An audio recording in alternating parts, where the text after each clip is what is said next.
Hello. Good morning. We are here. We are in the Udi. It is like minus 46 with the wind chill. So I have the motivation to do nothing except for talk some shit. So, what we're going to do today is we are going to talk about a very specific documentary. I love some drama.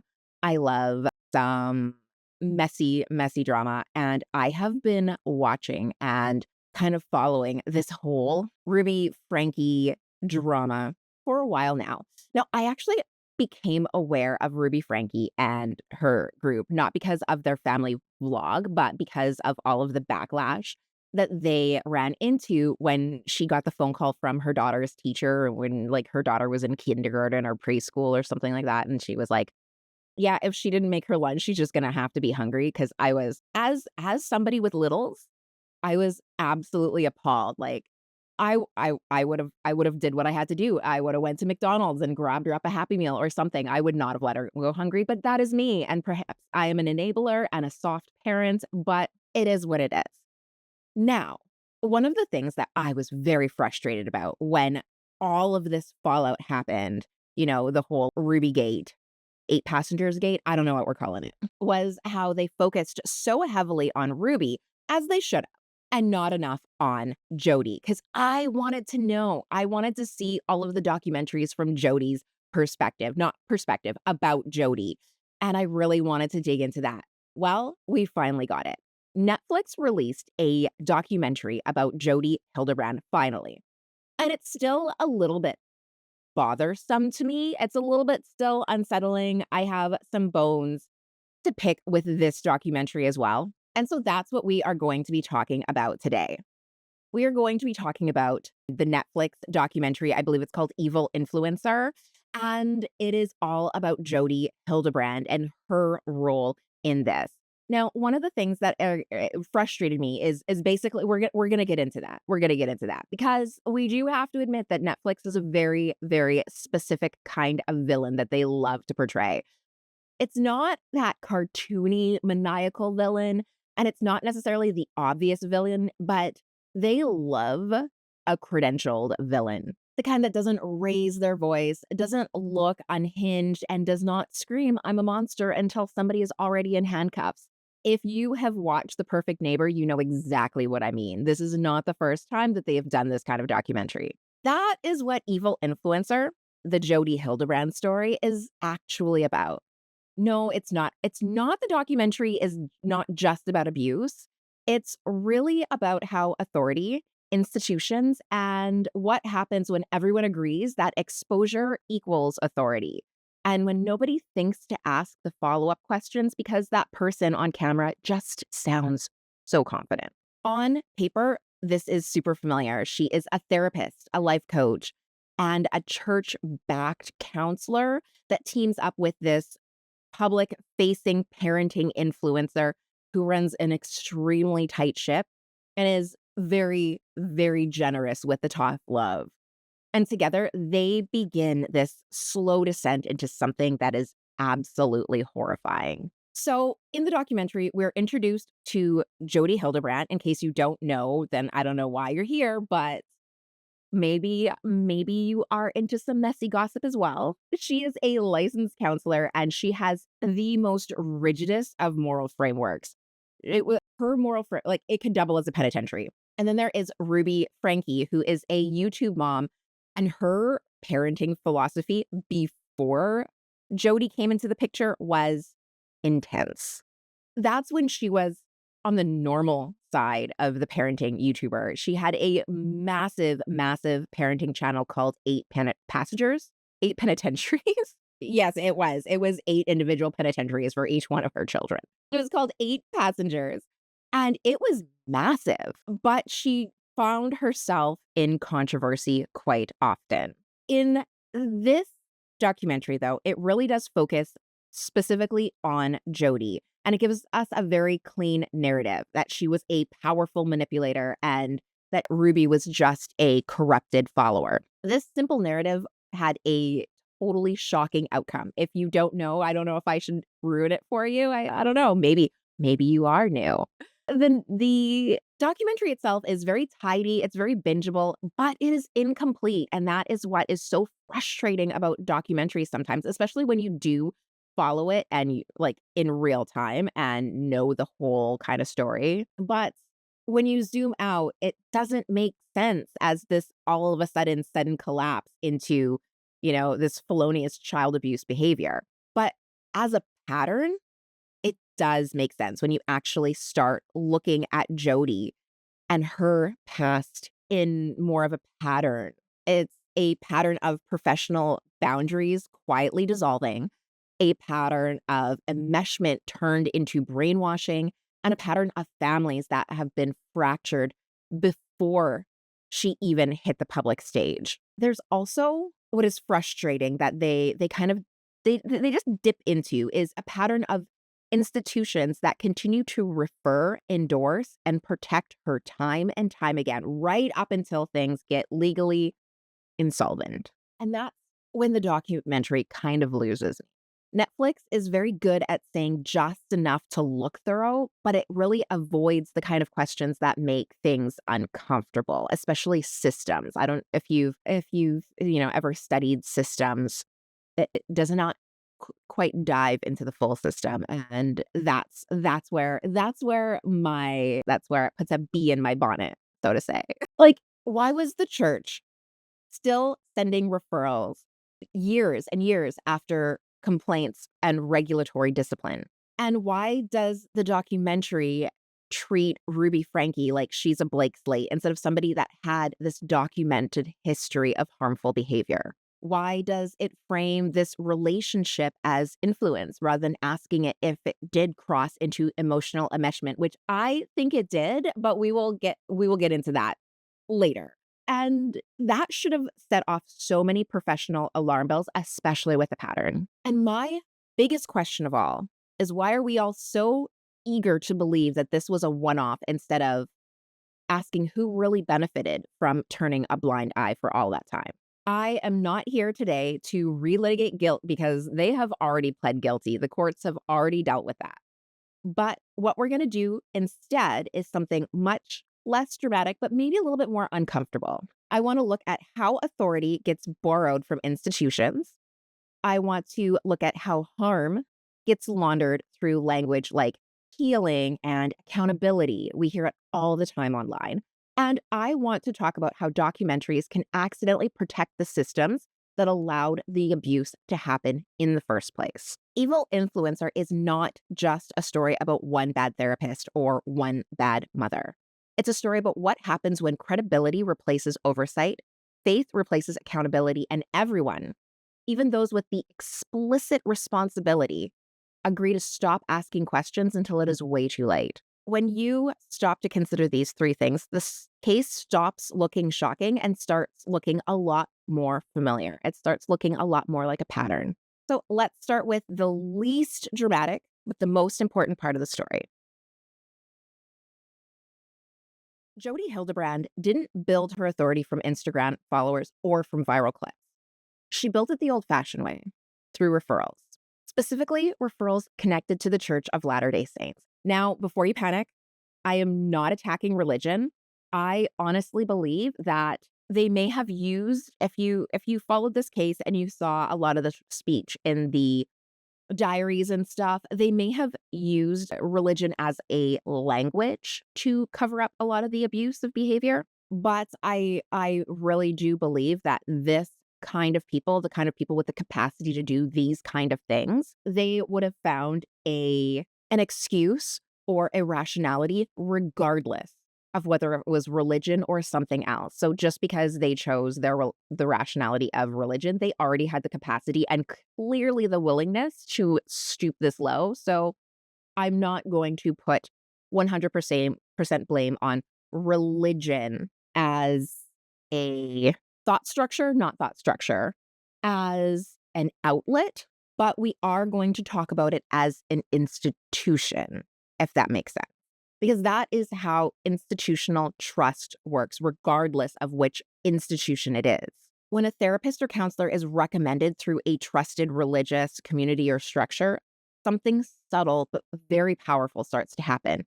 It doesn't just gain clients, it borrows that credibility. People assume that these referred individuals, individuals that they've been referred to, are trusted, that there are somehow safeguards that exist somewhere upstream. That makes clients less likely to question the methods that might feel a little extreme. Because obviously somebody's already vetted them, right? There's somebody that is in control. There is somebody that is making sure that they are structured, and what they are doing is actually co-signed by the institution and obviously safe, right? But that assumption does a lot of heavy lifting. What the documentary does acknowledge but doesn't really interrogate is that Jodi's authority didn't exist in this vacuum. A lot of the families were referred to her through the church or through church adjacent channels, which encouraged them to trust her as both a professional and a moral authority. This implied authority and goodwill of the church were transferred to Jodi through their endorsement of her. And that means that resistance to her methods reflected their own spiritual and emotional failures. For those who are deep in despair, when guidance comes wrapped in this spiritual language with the cosign, disagreement to the methods stops feeling like a simple disagreement and starts feeling like defiance, not just against the person, but against the values and the community and even their identity. And that's a really, really efficient way to train people to just shut up. It's also a really efficient way to keep those referrals flowing.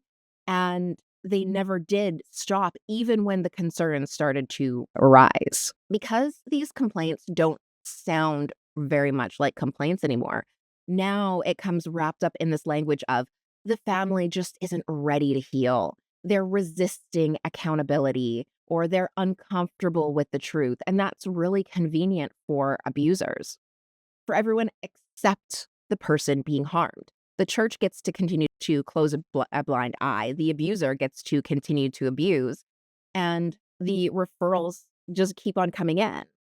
The documentary itself does mention that. It mentions the referrals, it acknowledges the trust, and then it just kind of moves on.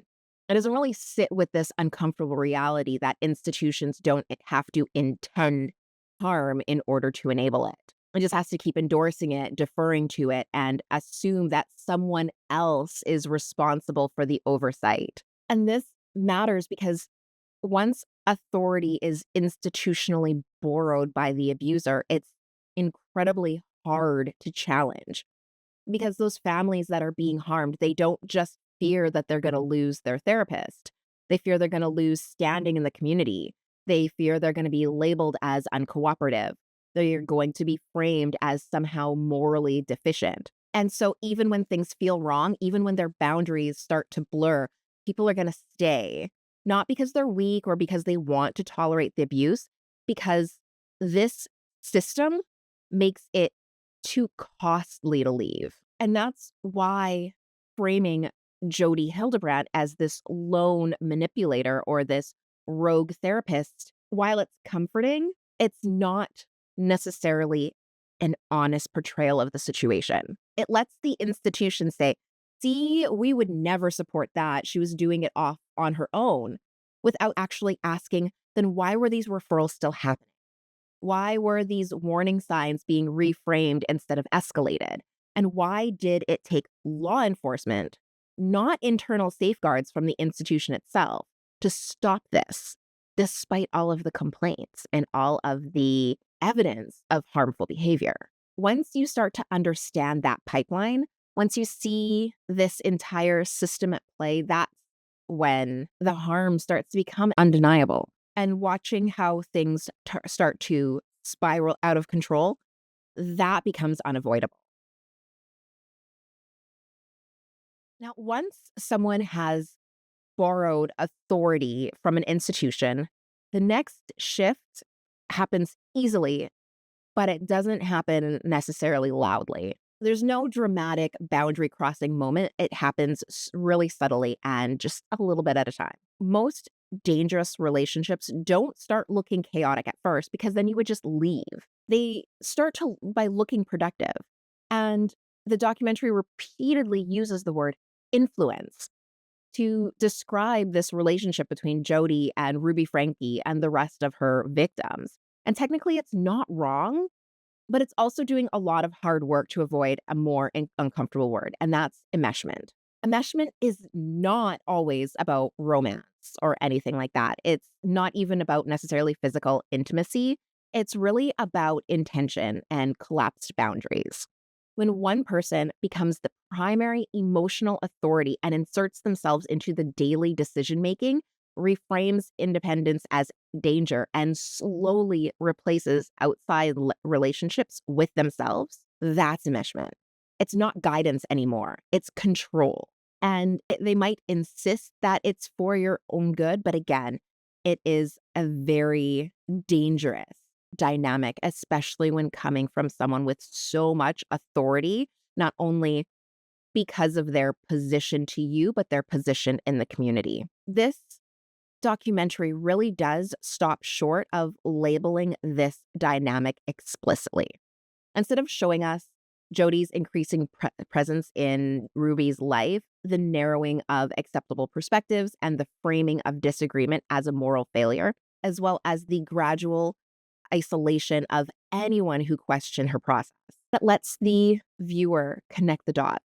It's evasive. The real danger here is not whether or not the relationship was romantic. There is a lot of speculation, and while it is very juicy, it's also a distraction because whether or not the relationship itself crossed that boundary and went romantic, what really matters is that it did function as emotional exclusivity, regardless or not of if it got physical.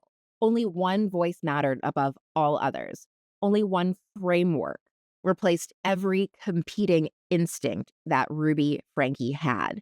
And one authority, Jodi's, became absolutely unquestionable. And that's a red flag, especially when you're talking about a family with so many children, a family that is in good standing. Ruby was still married to her husband. These decisions for the family should have been made by the two of them. But if your therapist becomes the person who decides who you're allowed to trust, that's not therapy. It's a hostile takeover. And that dynamic did not appear overnight. And it mirrors what former families have described long before Ruby Frankie ever entered the picture. Relationships being severed, parents being isolated from their children, and dissent being reframed as pathology. The only form of healing was absolute obedience. And that tells us something really important. The dynamic between Ruby and Jodi was not an escalation. That was consistent, that message that she was trying to instill in all of her patients. With Ruby, it just happened to be able to go all the way. When that professional relationship becomes full on enmeshment, accountability starts to disappear, especially in stages. Like it's not overnight, it happens so slowly. First, it's a matter of you just don't understand the process. You just have to get on board. And then next, it's your discomfort is part of the work. We have to push through that. And then eventually one day you wake up and if you object, you are the problem, not me, not my method. My method is proven. You are the problem. And at that point, the harm that you start to feel, that uncomfortable you don't start to feel, it just feels like more and more discipline. It feels that you, in your mind, start to blame yourself for not being on board and not being able to keep up with the program because Jodi has removed all question, or the therapist, I should say, has removed all question from your mind. So when that is allowed to like follow through to completion, when there's no stops, when there is no, checks and balances, that's the outcome of the dynamic. But I feel like in the documentary, it doesn't really go all the way there. Despite the fact that it lines up all of the evidence, it doesn't say it explicitly, Probably because once you name it, the story stops being about Jodi's influence over all of her patients and that pattern. And it starts being about how easily authority can become personal dominations when boundaries aren't reinforced. And that is a little bit harder to sell. And I understand that Jodi is the focus of this documentary, but Jodi is only half of the picture. And the documentary's reluctance to confront that is one of its biggest blind spots. So once you stop looking at this story as a sudden collapse, something starts to become obvious that Ruby was not the beginning. She was just the loudest or most public example. To be fair, that's how patterns are normally noticed when something finally becomes too impossible to ignore. One of the biggest gaps in Evil Influencer is how it treats Ruby's family as the moment everything went wrong, as if that dynamic escalated and crossed the line and just suddenly became dangerous. But if you do go back and you listen to a lot of the former clients and families, especially in the other documentaries about Ruby, they just touch on Jodi, but they do definitely show a lot of the interviews from different family members, as does Evil Influencer, and you really get to see this whole pattern. Long before Ruby Frankie's family describes the same outcomes, people were cut off from their children, spouses were framed as unsafe or unworthy, relationships were labeled as toxic with no path back to resolution. And estrangement, especially by removing the husband from the household, was rebranded as healing. They all played out a little bit differently, but they all ended up with the same result, and that in itself is not a coincidence. That is, again, a system. If you are familiar with systems analysis, you know that systems will consistently produce the same outcomes, and that's exactly what happened with Jodi. At a certain point, you really have to ask, if every road leads to the same cliff, maybe the problem isn't the drivers, which is especially unsettling in how familiar this pattern is. Not just here, but everywhere that Jodi touches, even within her own family. When a framework constantly isolates people from support systems, reframes attachment as a weakness, and treats separation as proof of progress, that is not individualized care. That is an ideology. And ideology does not adapt to families. Instead, Jodi sacrificed families to her ideology. And the documentary does touch on these stories, but it never really stays with them. They're treated as context or as background or kind of unfortunate side effects. But when multiple families experience the same kind of rupture, it no longer looks like collateral damage and looks like the point. So every single one of her treatment plans for the patients that came forward was basically cut off your loved ones. And it really kind of feels like at that point, that's a loyalty test. Have I been able to ingrain myself into your life enough that you are willing to sacrifice everyone to me? When you frame it like that, it kind of sounds scary. Like that sounds pathological. And if you accept that was a pattern, then you have to also accept that this is not about one manipulative relationship, but about one manipulative person. So again, at that point, now we have to go back to the beginning and ask, why didn't these referrals stop coming? Why were these family separations normalized, especially in a community that is so against family separation, that's so against divorce? Why was this normalized? And why did professional safeguards not intervene sooner and more strict?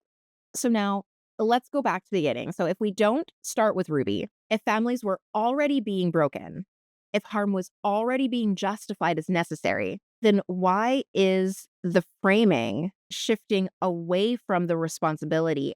It's so much more complicated than. But I guess, documentaries have to simplify and soften things to make it digestible and bingeable. But I feel like it didn't give a cohesive story of the victims.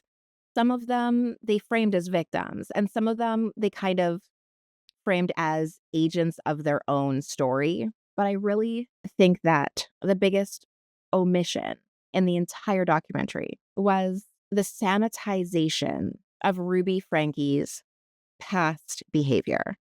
It just kind of gets smoothed over. Okay, so we've established the pattern of harm. We've talked about this ad exhaustion. We're going to leave it behind and we are now going to focus on my third problem. And that is who else participated. And unfortunately, documentaries really love a clean villain. They love a nice, beautiful story. You can fit it in a frame, have one face, one story, one storyline, nice, clean, precise, chef's kiss. But it's more complicated than that because, again, we're dealing with Ruby Franke. And let's be clear, I absolutely wanted a story of Jodi Hildebrandt. I really did. And I do not disagree that she should be centered in this story.